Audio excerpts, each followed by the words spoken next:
तो इनके पास जो पिटारे में कविताएं, आइए सुनते हैं जोरदार तालियां बजाकर। बाराबंकी से पधारे भाई अजय प्रधान को आमंत्रित करिए।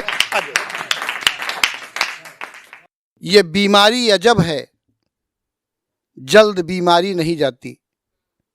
ये बीमारी अजब है, जल्द बीमारी नहीं जाती। गरीबों तक मदद जैसे कि सरकारी नहीं जाती। ये बीमारी अजब है, जल्द बीमारी नहीं जाती। गरीबों तक मदद जैसे कि सरकारी नहीं जाती। हमारी ये गरीबी भी अमीरी में बदल जाती। मगर मैं क्या करूं, मेरी ये खुददारी नहीं जाती। मगर मैं क्या करूं, मेरी ये खुददारी नहीं जाती। और भले सुदामा हूं मैं, लेकिन अंजलिबद्ध न हो पाऊंगा। दादा सुनिएगा कि भले सुदामा हूं मैं, लेकिन अंजलिबद्ध न हो पाऊंगा। झूठी विनिमय शालाओं से मैं संबद्ध न हो पाऊंगा। स्वर्ण रजत की ये दरबारी मंजूसाएं तुम्हें मुबारक।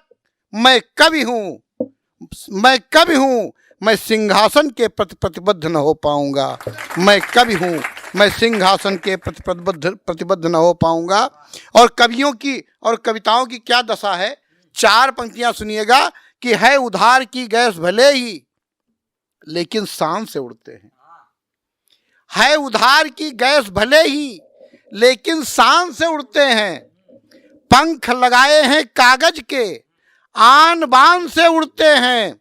और कविताओं के पास साइकिल भी मजबूत नहीं, लेकिन जो विसंगति है वो देखिएगा कि कविताओं के पास साइकिल भी मजबूत नहीं, लेकिन बासी बदबूदार चुटकुले वायुयान से उड़ते हैं। बासी बदबूदार चुटकुले वायुयान से उड़ते हैं। और चार पंक्तियां और सुनिएगा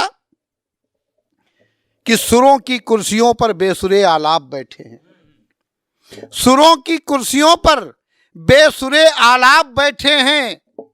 बिलों को छोड़ करके अब दिलों में सांप बैठे हैं। और युधिष्ठिर किस तरह से हो प्रतिष्ठित हस्तिनापुर में, हमारे राष्ट्र में धृतराष्ट्रों के बाप बैठे हैं। हमारे राष्ट्र में धृतराष्ट्रों के बाप बैठे हैं। और चार पंक्तियां और इसी खानदान की सुनिएगा कि लिए हाथों में गंगा जल के बदले जाम बैठे हैं। लिए हाथों में गंगा जल के बदले जाम बैठे हैं। हमारी अंधश्रद्धाओं के दुष्परिणाम बैठे हैं। हमारी अंधश्रद्धाओं के दुष्परिणाम बैठे हैं। और बचाओ संस्कृत सीता को इन वैसी दरिंदों से, पहनकर राम का चोला जो आसाराम बैठे हैं। पहनकर राम का चोला जो आसाराम बैठे हैं। और राजनीति पर कुछ पंक्तियां सुन लीजिएगा कि नदी की धार में बस रेत के ही पांव टिकते हैं। नदी की धार में बस रेत के ही पांव टिकते हैं।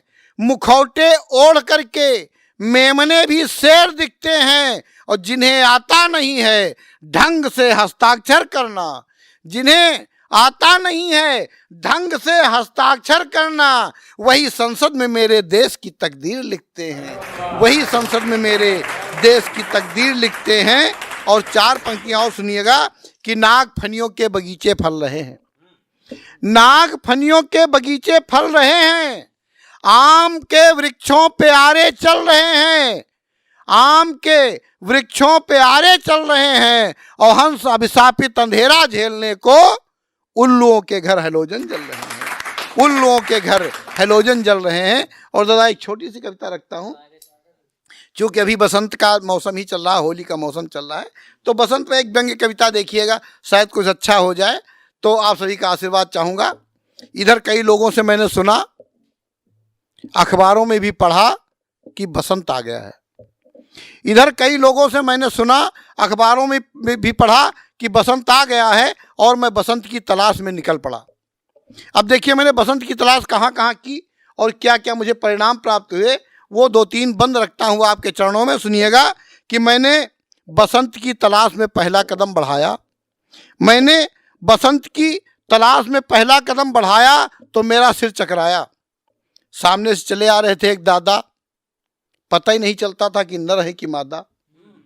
सामने से चले आ रहे थे एक दादा, पता ही नहीं चलता था कि नर है कि मादा। बाल बढ़ाए, मूछे मुड़ाए, चुंगम चबा रहे थे। बाल बढ़ाए, मूछें मुड़ाए, च्युइंगम चबा रहे थे, सीटी बजा रहे थे। मैंने कहा सर कहीं बसंत को देखा है? मैंने उनसे कहा कि सर कहीं बसंत को देखा है? वो बोले यार हमारी पहली पसंद तो रेखा है। वो बोले यार हमारी पहली पसंद तो रेखा है, और ये जो बसंतवा है ना ये बड़ा बदमाश है, इसलिए आजकल मुझे बसंत की नहीं बसंती की तलाश है। इसलिए मुझे आजकल बसंत की नहीं बसंती की तलाश है। मैं थोड़ा और आगे बढ़ा, देखा सड़क पर कुछ मजदूर तारकोल डाल रहे थे, या कि ठंड से बचने के लिए पसीने में खुद को उबाल रहे थे। मैंने एक से पूछा क्यों भाई क्या इधर बसंत आया है? मैंने एक से पूछा क्यों भाई क्या इधर बसंत आया है? वो बोला साहब सब ऊपर वाले की माया है, वरना बसंत की बयार तो 20 साल पहले ही आई थी, तब तो झगड़ुआ पैदा भी नहीं हुआ था, मेरे पिताजी भी जिंदा थे और मेरे पास 20 किलो की बिल्कुल नई रजाई थी। अब तो साहब अपना खाली पेट है और भरा पूरा परिवार है, अब अगर इधर बसंत आए भी तो बेकार है। मैं अभी कुछ ही कदम आगे बढ़ा था, व्यंग्य की पंक्तियां देखिएगा अगले बंद में, कि मैं अभी कुछ ही कदम आगे बढ़ा था, तलाश की तीसरी सीढ़ी चढ़ा था कि देखा सामने से एक साहित्यिक मित्र आ रहे थे, मन ही मन कुछ गुनगुना रहे थे। मैंने उनसे पूछा भाई बड़ी कविता गुनगुना रहे हो, क्या बसंत आ गया है? वो बोले यार तू क्या बिल्कुल सठिया गया है?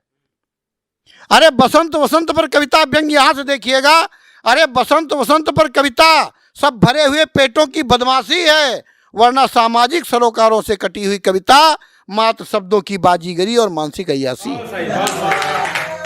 वो बोले ये बसंत वसंत पर कविता सब भरे हुए पेटों की बदमाशी है, वरना सामाजिक सरोकारों से कटी हुई कविता मात्र शब्दों की बाजीगरी और मानसिक अय्यासी है।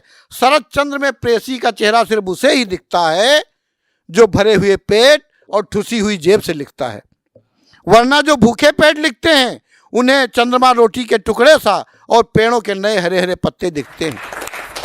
तभी सायरन सुनाई पड़ा, सामने से कारों का काफिला आता दिखाई पड़ा, मुझे बसंत मिला कहाँ? वो पंक्तियां देखिएगा, अंतिम पंक्तियां आपके इस दयार में रख रहा हूं कि तभी सायरन सुनाई पड़ा, सामने से कारों का काफिला आता दिखाई पड़ा, सेठ धनपत राय, मंत्री सुखराम और जिले का पूरा पुलिस प्रशासन आगे पीछे।